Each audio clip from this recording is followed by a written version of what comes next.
Shalom Indonesia, salam dari Tanah Toraja. Apa kabar pemirsa?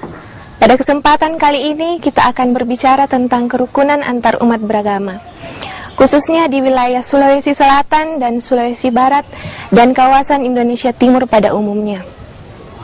Seperti kita ketahui bahwa sering terjadi disharmonisasi antar umat beragama dalam masyarakat kita yang sangat majemuk. Untuk itu, Pusat Pembinaan dan Pelatihan Motivator Pembangunan Masyarakat Desa hadir untuk mengatasi hal tersebut. Sebelum kita melihat apa yang mereka lakukan dan kerjakan, mari kita mendengar beberapa komentar dari warga masyarakat.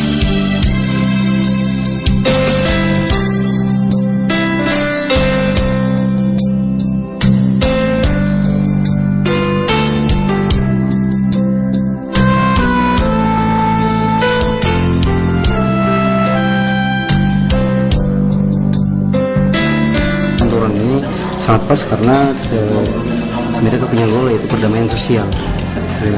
Nah, sudah sekian lama berdiri, aku datang di sini, masuk di Rangatid di Kondoran, memang betul-betul sangat dirasakan oleh semua golongan di sini, khususnya umat Islam, karena mereka bisa memfasilitasi bagaimana kemauan Islam sebenarnya sesuai dengan ajarannya disinkronkan dengan agama lain, sehingga memiliki kebersamaan yang sangat kuat. Kalau masalah berbeda keyakinan pasti tidak jadi masalah, karena masalah keyakinan di sini tidak ada sekali pengaruh terhadap masyarakat karena kita saling kerjasama.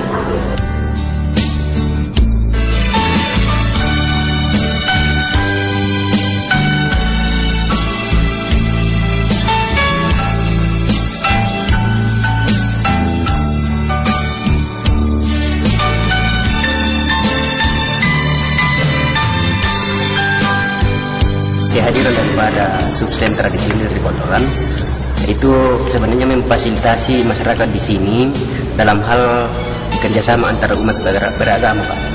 Nah, sebenarnya kalau keadaan Kondoran sendiri, Pak, pertama bahwa dalam memilih kepengurusan itu sudah diharuskan bahwa tidak boleh satu agama saja. Ya, seperti kami di sana 3 orang pengurus inti, 1 Katolik, 1 Muslim, dan ada Protestan. Jadi dari situ saja kita sudah bisa melihat bahwa program Kondoran ini benar-benar mengarah kepada kerukunan umat beragama. Di dalam halal bihalal, kami sebagai umat Kristiani ikut dilibatkan dan melibatkan diri. Demikian pula sebaliknya, Pak. Kalau kita Natal Okumene, saudara-saudara kami dari Muslim juga ikut ambil bagian. Kita sama-sama terbuka, ya, saling memahami ajarannya Islam, memang begini ajaran Kristen, ya. Kita selalu memahami. Pemirsa, para motivator tidak mengenal lelah dan sangat berantusias untuk mewujudkan kerukunan antar umat beragama. Dan masyarakat pun merasakan bagaimana terjalin suatu hubungan yang sangat harmonis. Inilah kesaksian dari mereka.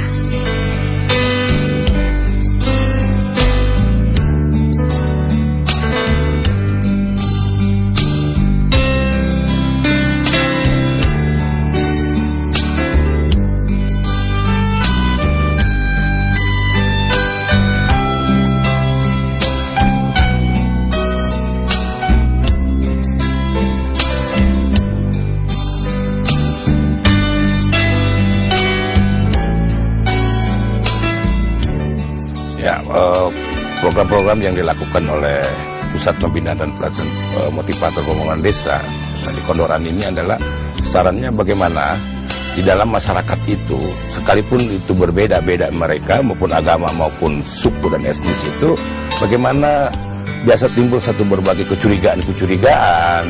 Nah, bagaimana kecurigaan di tengah-tengah masyarakat ini sering curiga, tapi minimal mengurangi kecurigaan itu, sehingga mereka bisa berinteraksi bersama dengan masyarakat, melakukan pembangunan bersama itu, sehingga tidak ada lagi batas-batas gitu. Itu diharapkan supaya bagaimana mereka lebih lebih dekat gitu. Selama ini mereka kan karena kecurigaan, mereka akan lebih ada batas-batas itu. Nah, disinilah hadir Kondoran untuk bagaimana mempersatukan itu. Di benteng-benteng ini supaya kita coba kurangi supaya bisa lebih, benteng itu bisa bisa keluar dari situ. Ya, menjadi perekat dalam masyarakat itu sendiri. Sehingga membuat satu program-program di desa-desa adalah sentra-sentra itu, dan semuanya itu dilakukan oleh mereka sendiri. Jadi Kondoran tidak terlalu intervensi, tapi pelaksanaan program dan kegiatan itu mereka sendiri yang melaksanakannya, Pak. Nah, disinilah Kondoran bagaimana hadir, masyarakat diberikan pemahaman-pemahaman itu, membuatkan satu organisasi bersama, bagaimana membuat peningkatan ekonomi mereka di sana, gotong royong mereka, itu salah satunya pendekatan gitu. Membentuk organisasi dari antar suku maupun agama, satu-satu kelompok bersama gitu. Dalam rangka misi kemanusiaan ini, misi perdamaian, saya mau meninggalkan anak dan istri. Yang umur anak saya saat itu 3,5 tahun, dan saya meninggalkan Toraja ke Mamuju dengan jarak tempuh kurang 24 jam, itu kurang lebih 600 kilo dari sini. Sampai itu ketika sampai di sana memang karena nuansa Toraja di sini beda jauh dengan di sana. Pertama kan di sana hawanya panas, kemudian airnya khususnya yang komunitas di mana saya berada itu kan airnya keruh. Nah, itu saya menahan diri kurang lebih 2 hari untuk mandi. Kemudian berikut karena di sana kan penyebaran malaria terlalu tinggi. 4 hari ketika saya di sana sudah itu langsung kena, dan saya tidur sendirian karena tidak ada keluarga, kecuali ada beberapa pengurus yang sering menjenguk saya untuk itu. Sukacitanya begini, karena daerah di sana kan mayoritas berbagai agama dan suku, dan puji Tuhan saya bisa berbaur dengan mereka, dan sampai saat ini kan kita bisa saling meningkatkan silaturahmi satu dengan yang lain.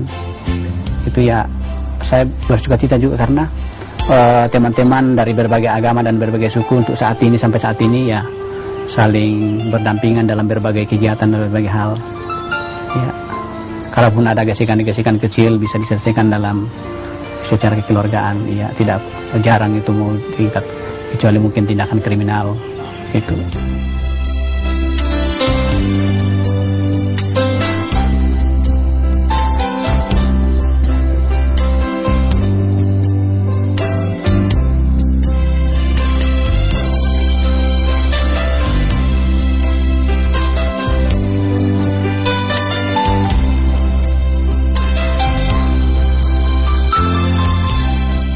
Dasar pemikiran untuk memulai program motivator ini atau ya keterpanggilan ini adalah ya sebagai orang percaya merasa terpanggil untuk dengan melihat negara yang tercinta ini perlu melakukan perbuatan-perbuatan dalam bentuk nyata di tengah-tengah komunitas. Peran Kondoran dalam mewujudkan kerukunan antar umat beragama adalah sebagai pusat latihan yang memfasilitasi komunitas atau masyarakat dari berbagai etnis dan golongan agama setempat. Pintu masuk adalah pemerintah, sehingga segala agama, segala etnis, dan ya dukungan dari gereja adalah ya memperbolehkan Kondoran, memperkenankan Kondoran untuk mau melakukan perbuatan-perbuatan nyata itu pada sesama manusia tanpa melihat apa etnisnya, apa golongan agamanya. Tantangan pasti saja Pak ada. Ya, pertama-tama ketika Kondoran baru masuk di satu tempat, dianggap sebagai advance kristianisasi. Tantangan yang berikut adalah kalau kita lihat di Indonesia ini masih sedikit, atau lembaga-lembaga apakah itu LSM masih sedikit yang bergerak pada isu perdamaian. Dan yang ketiga, ya jujur saja saya menyatakan bahwa kadangkala dari media saja, kadangkala ada berita-berita yang bukan meredam kerusuhan atau meredam isu-isu yang memicu konflik, tapi justru kadangkala memicu konflik. Saya tidak tahu apakah karena ketidaktahuan, apalagi di media-media lokal yang sering kami baca itu kadangkala terjadi, Pak. Kami sosialisasi program di tengah-tengah masyarakat yang berbeda agama, dan ketika mereka siap menerima, kami masuk dan bersama-sama dengan pemerintah membentuk pengurus subsentra. Ya, kami namakan subsentra itu sebenarnya salah satu strategi. Dan pengurus itu adalah berasal dari etnis yang ada, golongan yang ada setempat, dan ya agama setempat. Dan program itu adalah dari bawah, dari masyarakat, dan diadakan strategic planning dulu.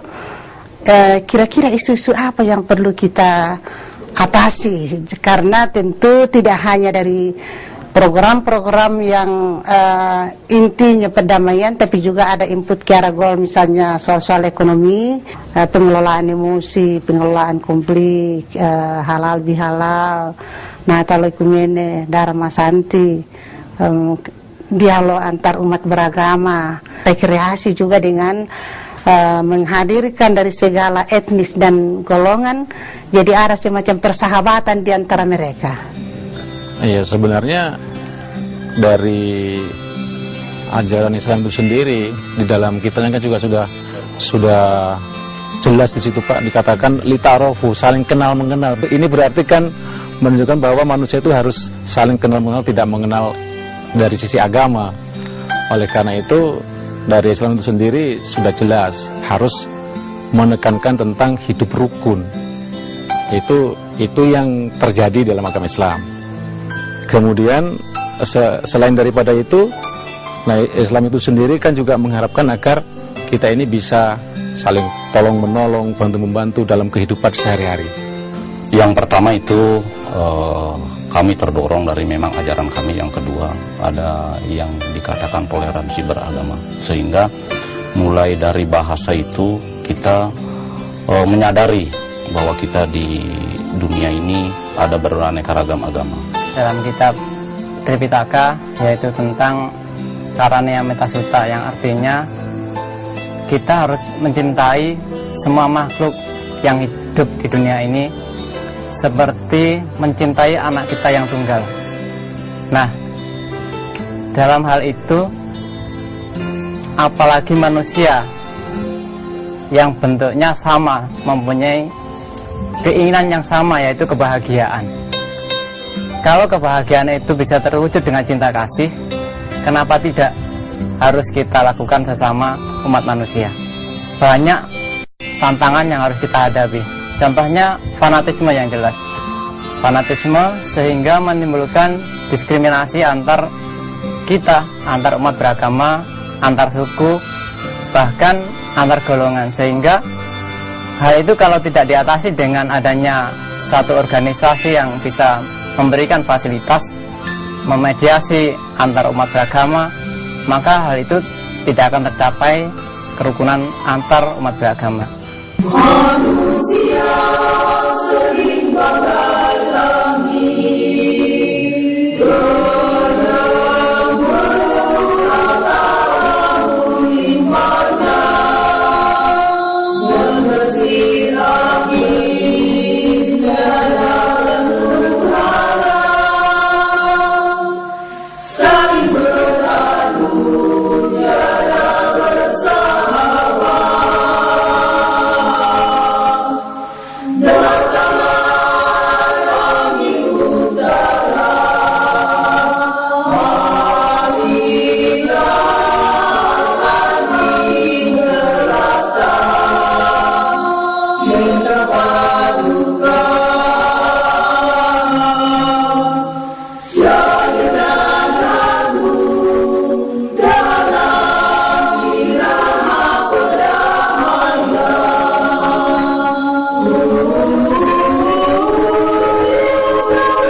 Pemirsa, keanekaragaman sikap umat beragama tidak terlepas dari latar belakang suku dan agama yang mewarnai karakter dalam mengamalkan agamanya masing-masing.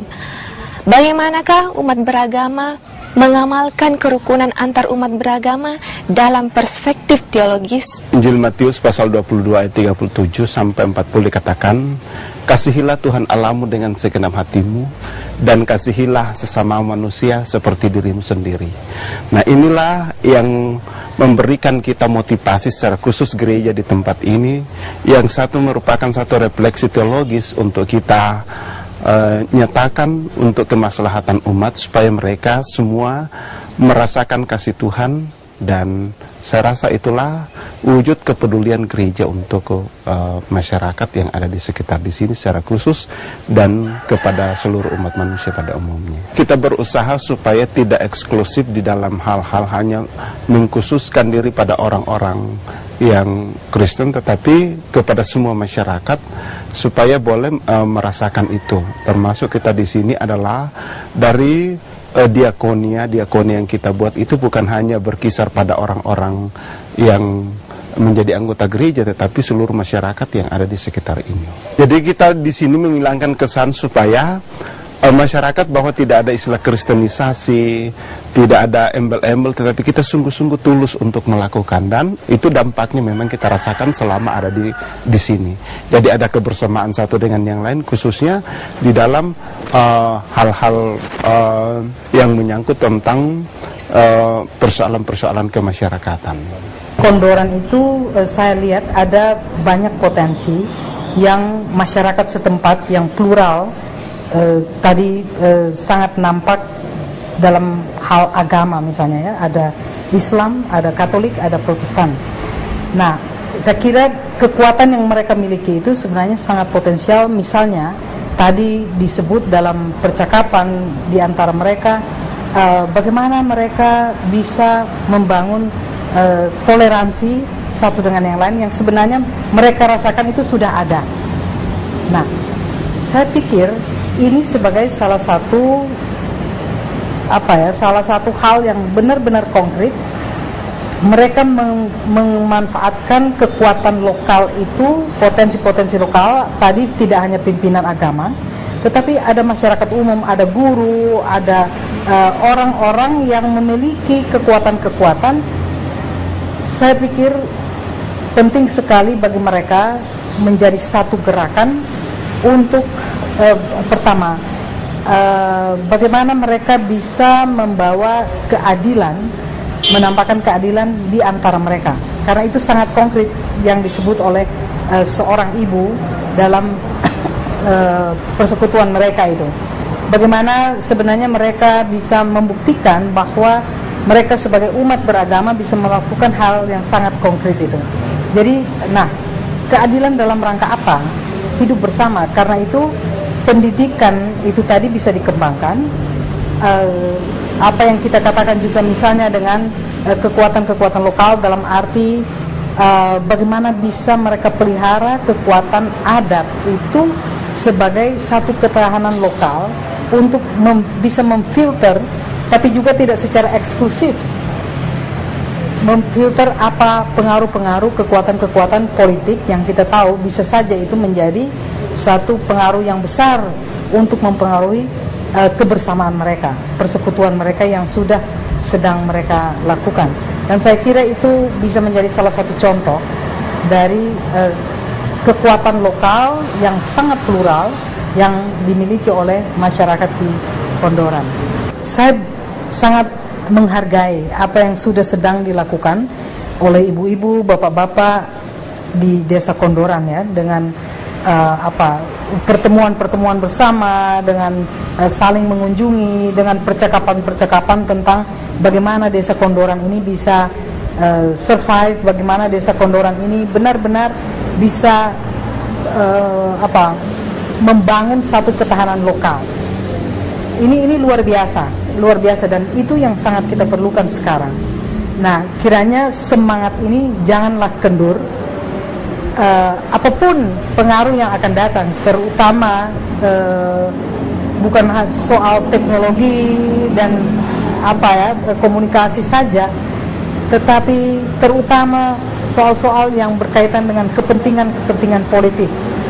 Jadi semangat yang ada sekarang itulah, coba teruskan jalur itu dengan semangat kebersamaan, dan segala sesuatu yang kita lakukan adalah untuk kepentingan bersama.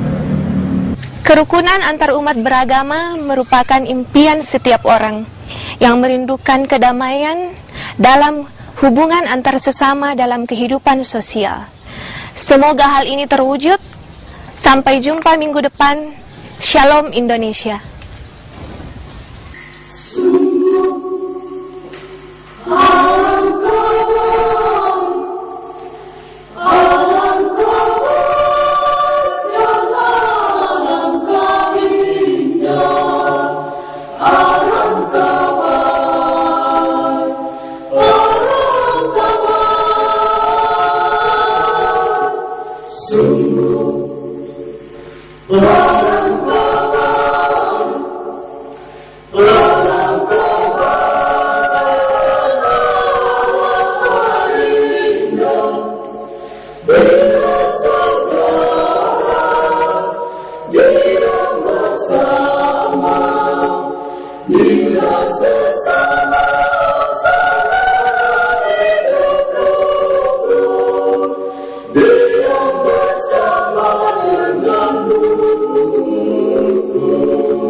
Karena